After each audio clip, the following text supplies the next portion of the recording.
Olá, amigos da TV Nova Luz, e essa é a nossa série Desvendando a Mediunidade. Estamos iniciando mais um estudo e vamos continuar o trabalho do estudo sobre os efeitos físicos, a mediunidade dos fenômenos físicos e estudando o efeito físico em si, tentando interpretar ou compreender um pouco mais os processos envolvidos nesses fenômenos, que afinal de contas foram os primeiros fenômenos que atraíram a atenção de Allan Kardec, quando dando início então ao trabalho de codificação dessa doutrina, que hoje está disponível para nós no formato de 5 livros, formando o Pentateuco Kardeciano, mais todas as obras que Kardec deixou pronta antes da sua desencarnação. E hoje, então, nós continuamos com o nosso estudo sobre os fenômenos físicos. Dentre os fenômenos físicos em si, existem aqueles que ocorrem de forma espontânea. Muitos fenômenos ocorrem fora, inclusive, de ambientes controlados, como casas espíritas, mas também dentro das nossas próprias residências. Então, a partir do momento que exista um médium de efeitos físicos disponível, existe a possibilidade de que fenômenos físicos ocorram. E temos numerosos relatos sobre fenômenos físicos acontecendo dentro da residência das pessoas.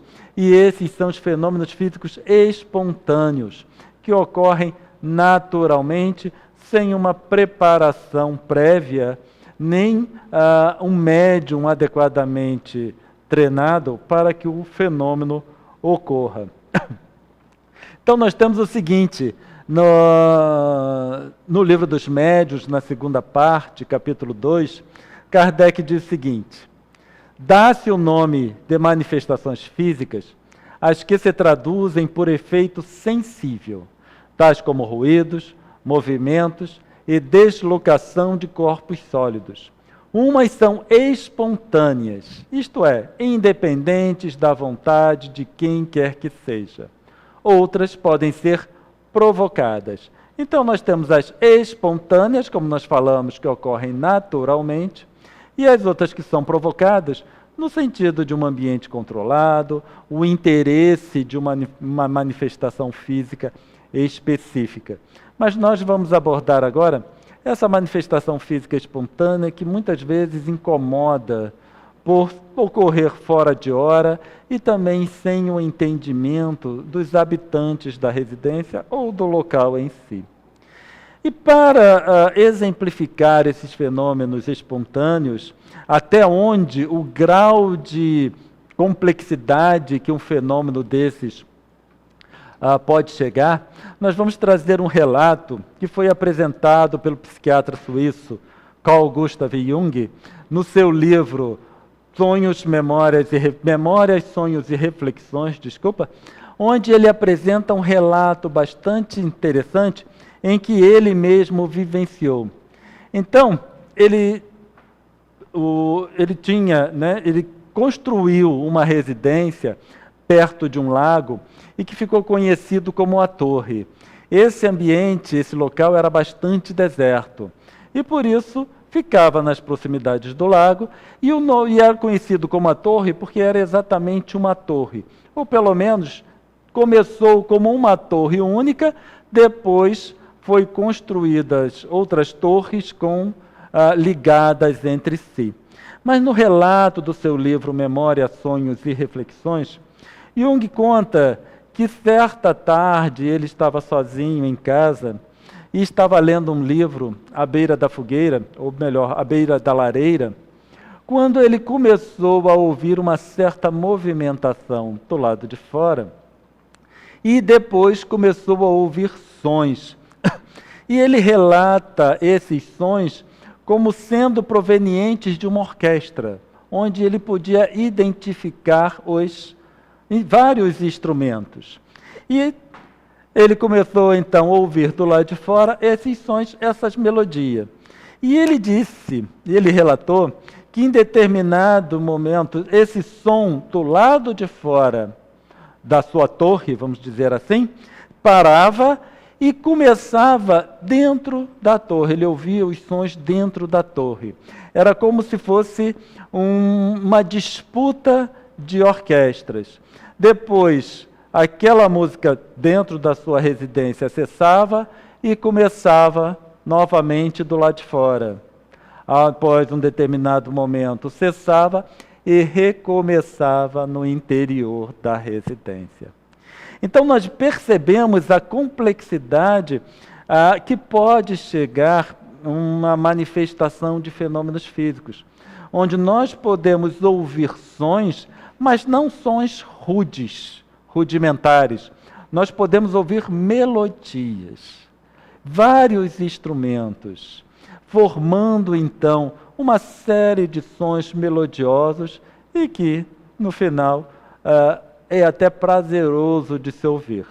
Obviamente que também existem aqueles sons ruidosos, pancadas, estrondos, movimentação de objetos, e etc, etc, e etc. Então nós temos, no livro Mecanismos da Mediunidade, uma boa abordagem de André Luiz, falando sobre qualidade de fluido. Então, quando nós vamos analisar fenômenos que ocorrem naturalmente dentro de residências ou locais não próprios para os fenômenos em si, locais não controlados, nós começamos a questionar a questão da qualidade do fluido. E André Luiz, então, ele diz o seguinte, no livro Mecanismos da Mediunidade, capítulo 17. Imaginemos que persista na individualidade encarnada a fácil desassociação das forças anímicas, significando a possibilidade ou facilidade da liberação desse fluido. Nesse caso, temo-la habilitada ao fornecimento do ectoplasma, ou plasma exteriorizado, de que se vale as inteligências desencarnadas para a produção dos fenômenos físicos, que lhes denota a sobrevivência. Então, a partir do momento que persiste essa possibilidade de dissociação das forças anímicas, como André Luiz diz, com a exteriorização desse fluido mais denso, o ectoplasma, vai haver a possibilidade de inteligências, significando espíritos desencarnados, se utilizarem desse fluido para se manifestar no nosso mundo material ou na nossa condição de encarnados.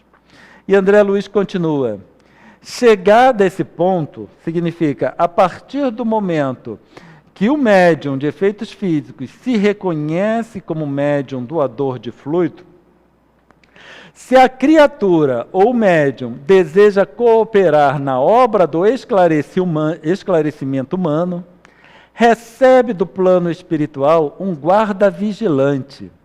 Guarda esse, porém, que, diante da esfera extrafísica, tem a função de um zelador ou de um mordomo, responsável pelas energias do medianeiro, sempre de posição evolutiva semelhante.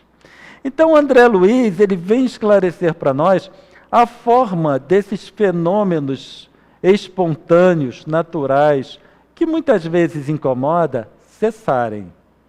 E a forma desses fenômenos cessarem é exatamente a dedicação do médium doador de fluido para trabalhos mais nobres, em que esse fluido vai ter uma finalidade mais nobre, mais específica, no sentido de auxiliar tantos que necessitam desse fluido como tratamento e várias outras possibilidades. Então, o que acontece? Enquanto o médium persiste em não se dedicar no seu aprimoramento pessoal, o fluido que é liberado, sempre lembrando que esse fluido vai sofrer a ação do pensamento, então médium com pensamento não elevado, a gente não precisa falar de pensamentos ruins, mas não de ordem superior, esse fluido tem muito pouca qualidade para trabalhos mais nobres. Então fica como que à disposição desses espíritos mais ignorantes, mais equivocados. A partir do momento que o médium se dedica ao seu aprimoramento, decide que esse fluido deve ser utilizado para uma finalidade mais nobre, ele começa, até obviamente ele ter condições de senhorear essa força por si mesmo, ele vai receber um espírito, uma espécie de espírito guardião do seu fluido. Esse espírito, trabalhador no bem, vai fazer o papel de um mordomo, de um guarda, onde vai cercear a ação desses espíritos infelizes, desses espíritos mais ignorantes, que se utilizam de fluido disponível para brincadeiras, para pregar peças. Porque a partir do momento que o médium se volta para uma finalidade mais nobre, o seu pensamento ganha qualidade. O pensamento ganhando uma qualidade mais digna, mais útil, vai influenciar no fluido que emana dele. E esse fluido passa, então, a ter qualidade. E esse fluido com qualidade, ele é precioso, porque nós ainda não encontramos, ou os espíritos ainda não encontram, nessa humanidade encarnada, fluido com uma qualidade boa. Fluido, grande quantidade de fluido com essa qualidade boa ou essa qualidade útil. Então, todo aquele que se volta para o trabalho no bem, vai ter um mordomo, um espírito guardião das suas forças anímicas.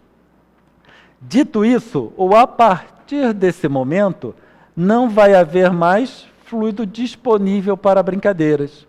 Então, a melhor forma de se pôr um fim a esses ruídos, esses movimentos naturais que ocorrem dentro de muitas residências, é a dedicação dos seus habitantes para uma finalidade mais nobre, procurar o seu aprimoramento pessoal. E com isso, naturalmente, esses fenômenos cessam de ocorrer. E aí nós vemos a bondade divina, a grande inteligência de Deus, onde Ele promove que espíritos que vão se aprimorar, que vão trabalhar pelo seu aprimoramento, vão dar uma finalidade útil para todos as suas qualidades anímicas, inclusive esse fluido que é liberado naturalmente muitas vezes e que é utilizado para brincadeiras.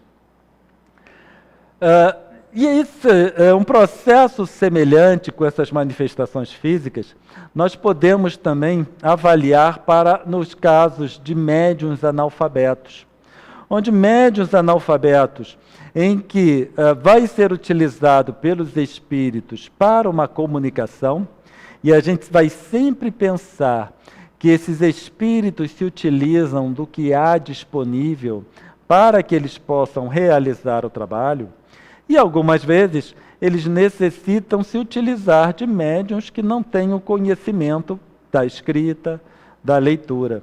E Kardec questionou isso com relação aos espíritos responsáveis pela codificação. E Kardec então perguntou: poderia uma pessoa analfabeta escrever como médium? E eles responderam: sim, mas é fácil de compreender-se que terá de vencer grande dificuldade mecânica, por faltar à mão o hábito do movimento necessário a formar as letras. O mesmo sucede com os médiuns desenhistas que não sabem desenhar.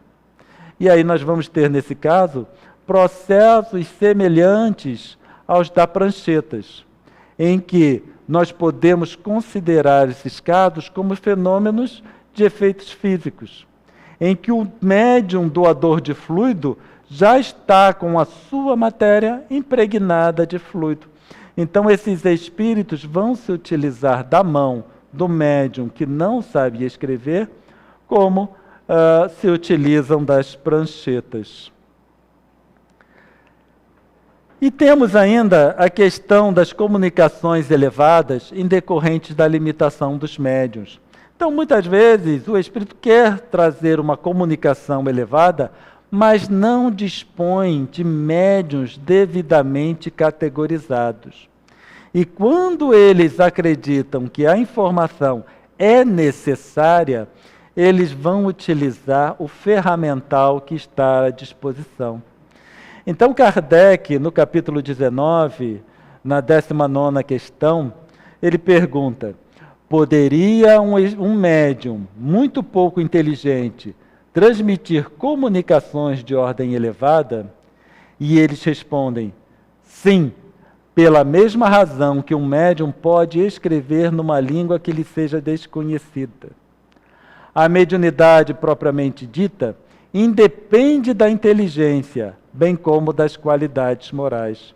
Então, a potencialidade mediúnica, a característica mediúnica, não está diretamente atrelada à inteligência ou às qualidades morais. Mas o médium em si, que deseja aprimorar o fenômeno que vai ser realizado pelo seu intermédio, deve tanto trabalhar pela sua evolução intelectual quanto moral, dando possibilidades para os efeitos inteligentes de maior qualidade, e os efeitos inteligentes nós vamos ver mais à frente, quanto aos fenômenos de efeito físico com maior qualidade. E eles continuam: em falta de instrumento melhor, pode o espírito servir-se daquele que tem à mão.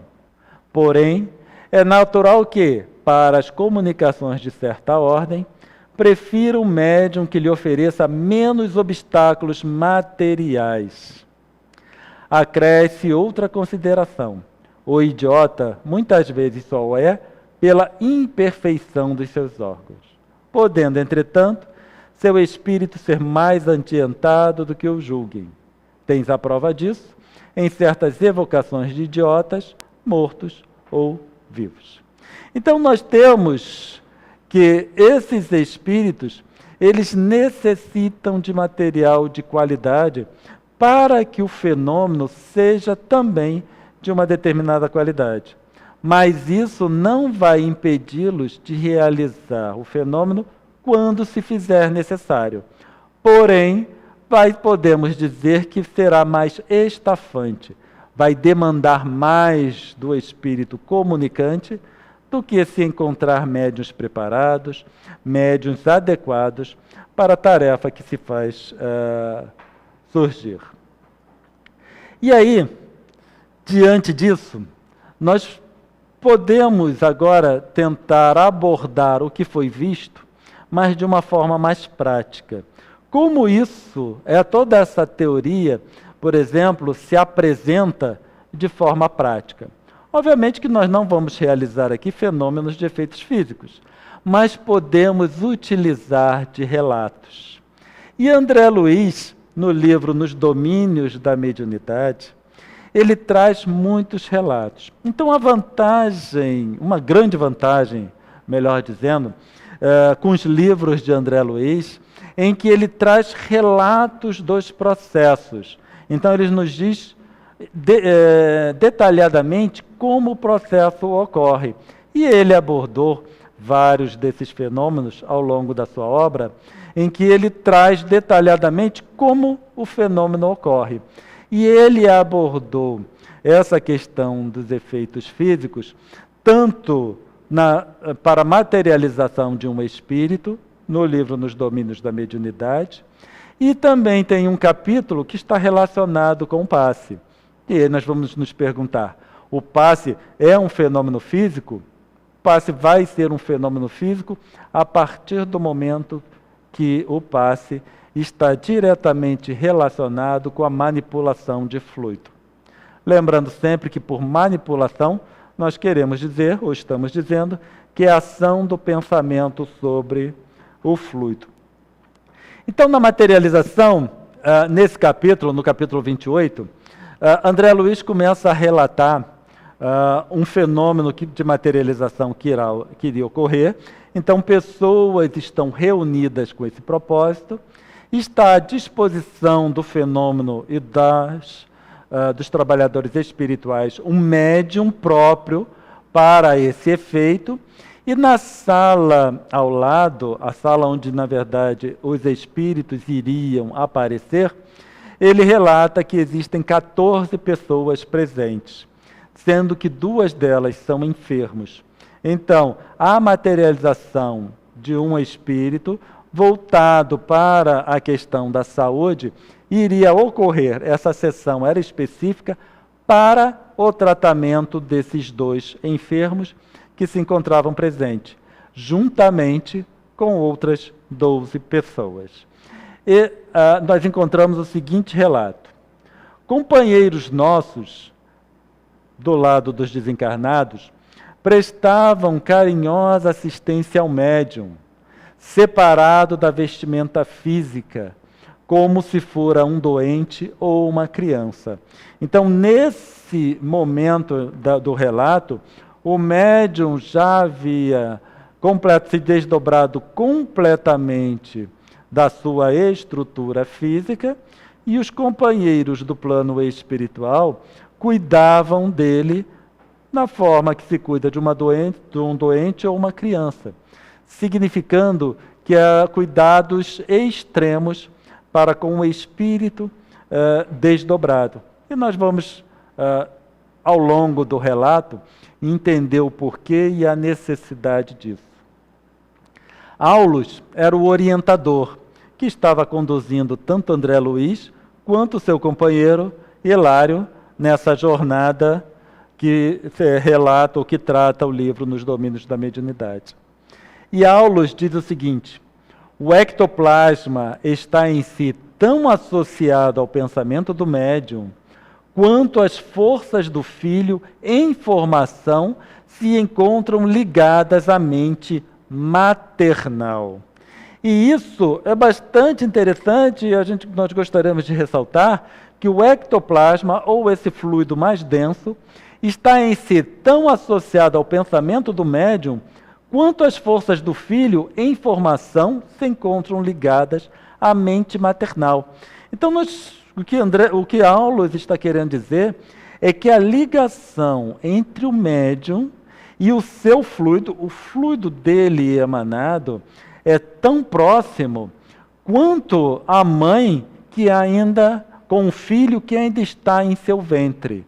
Isso significa que é uma comunhão completa, não podendo ser dissociada, pelo menos momentaneamente, pelo menos durante um intervalo de tempo, que pode ser curto ou demorado, dependendo do fenômeno em si e dependendo da atividade. Nesse caso específico, como a doação de fluido se dá em grande quantidade, essa ligação ela vai ser bastante demorada. E Aulus continua: em razão disso, toda a cautela é indispensável na assistência ao medianeiro. E Hilário pergunta: tal cuidado decorre da possibilidade de inconveniente intervenção do médium nos trabalhos? Inconveniente intervenção do médium nos trabalhos. E eles respondem exatamente.